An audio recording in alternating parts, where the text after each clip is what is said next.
ko na itatama lahat ng mali na ginawa ko sa kanya. Sinisi ko lahat ng maling nangyari sa pamilya ko sa kanya. Halos itakwil ko ang daddy ko. Ginawa niya ang lahat para lang mag-reach out sa akin. Para maging okay kami. Pero pinili kong maging mayamang. Hinayaan ko manaig ang galit ang ego sa puso ko. Joril, alam ni Sir Albert na nasaktan ka niya. Kaya natural lang na gumawa siya ng paraan para mapatawad mo siya. Kasi mahal ka niya eh. At hindi niya maaatim na makita niyang galit ka sa kanya. Hindi ko tunay na anak si Rambo. Pero ngayon nakikita kita. Tapos nakikita ko at nararamdaman ko sa mga mata mo. Yung sakit. Naalala ko yung sarili kong takot. Yung takot na may posibilidad na hindi ko na maparamdam kay Rambo kung gaano ko siya kamahal. Kaya huwag tayong susuko sa paghahanap sa kanila. Dahil hindi pa huli ang lahat. Hindi pa huli para baguhin natin yung mga pagkakamali natin. At hindi pa huli para maparamdam natin sa kanila kung gaano natin sila kamahal. Men, let's go! May nakikita akong liwanag dito!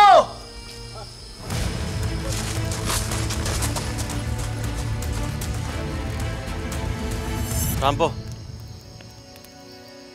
Ito ba yun? Opo, yan po yun. Salamat po, Sir Albert. Oh, my gosh.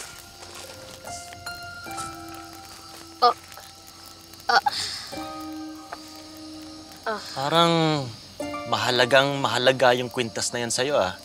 Opo. Napakahalaga po talaga nito. Ito na po kasi natitira sa totoong pagkatao. Tsaka alam niyo po, nung binalik po sa akin to ni nanay, madalas na po akong nakakaligtas sa mga kapahamakan. Totoo po. Kaya naman pala eh. Kaya po siguro, sinuot po sa akin to mga magulang ko. Kasi gusto po nila akong protektahan. Talaga? Akin na nga.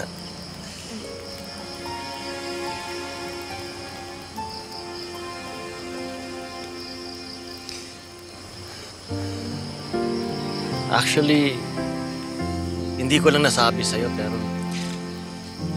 parang pamilyar sa akin tong kwintas na to. Talaga po?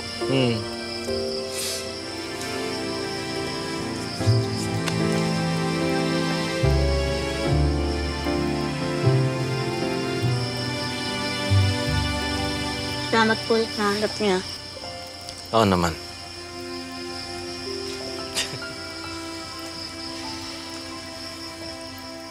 Dito! May liwanag dito! May tao po yata doon, Sir Albert. Albert! Ako na!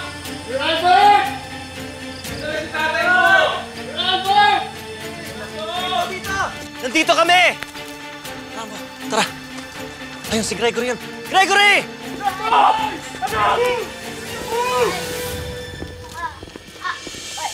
Medic dito! Master! Kailangan niya ng medical assistance. May sugat yung paa niya. Sige na. Kumusta ka? Akala ko na paano ka natulong mo. Dito lang. Naku, akala ko kung na paano ka na. Okay ka na ba, anak? Walang ako tayo.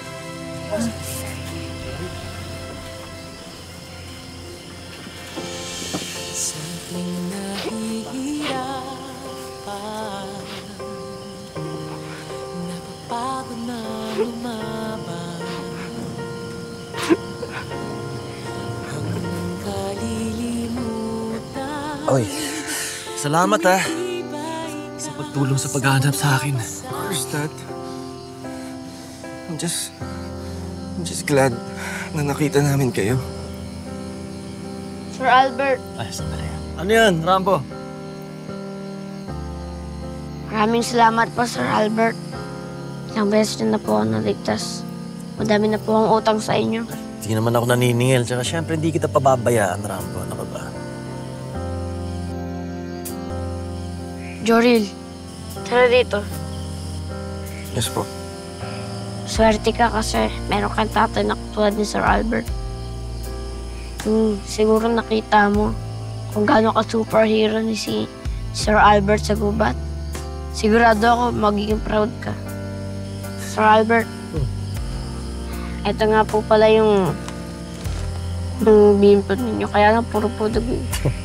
Okay lang yan. Remembrance. Ano, Rambo? Until our next adventure? Until our next adventure. Sir Ingat kayo. Sir Albert, Gregory. maraming salamat po. Siyempre, walang anuman. Chief, kailangan niya ng medical assistance ha. Pakidala na lang agad sa ospital. Sir, men, let's go. Sir Albert, maraming salamat po. Gregory, mag-ingat kayo.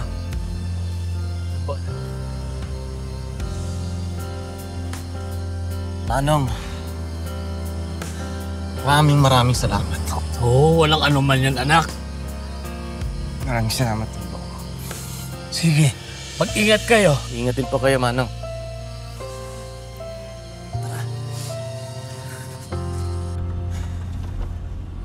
Hey, salamat sa pagtulong sa paghahanap sa akin. Of course, Dad. I'm just really happy na nakita namin kayo. Oo pala, ano yung ginagawa niyo kanina ni Kuya Rambo? We were looking for his necklace. Nahulog niya kasi. Kaya, What necklace? there's this necklace. Teka lang, Dad. I think it's Mamila. I really... Right, sige lang, sige. Hello, Mamila. Yeah, kasama ko na si Daddy ngayon. We're actually heading back home na. Yeah. Oh, don't worry about him. He's totally fine. Kahit ang mundong ginagalawan natin, hindi imposibleng magkita tayo ulit. Pero hanggang doon na lang yan. I hope you have a good life, Albert.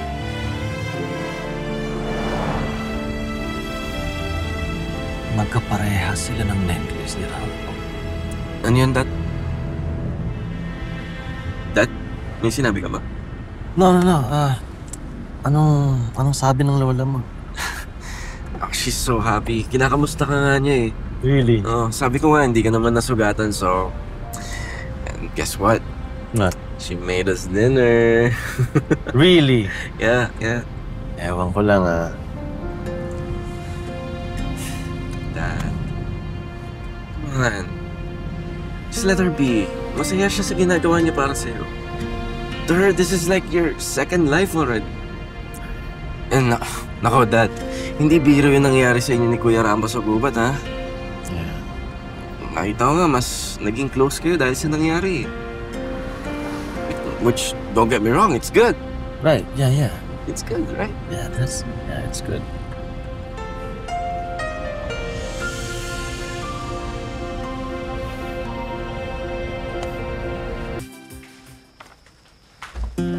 Rambo? Anak! Kuya! Ay, Diyos ko! Rambo, alam mo ba, nag-aalala ako sa'yo? Naku, may sugat ka. Kailangan natin siyang dalhin sa doktor. Nanggaling na kami sa ospital. Nagamot na siya, mahal. Opo, Nay. Tsaka huwag po kayo mag-alala. Malayo po ito sa bituka. Kuya, ikaw talaga. Salamat kay God at nakauwi ka sa amin ng ligtas. Hala talaga namin mawawala ka eh. Hindi mangyayari yun. Kikilatisin ko pa yung nagliligaw sa inyo ng Ate Rainy.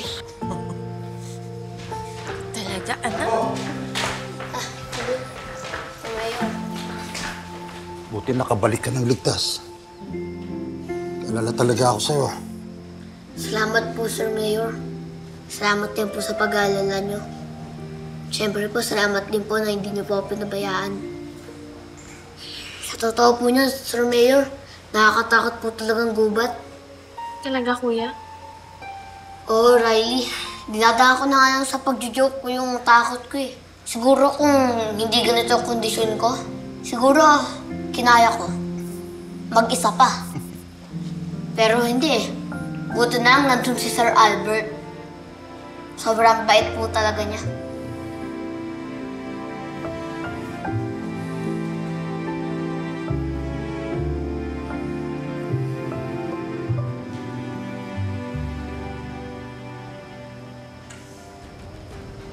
Sa maligno talaga tong Rambong ito.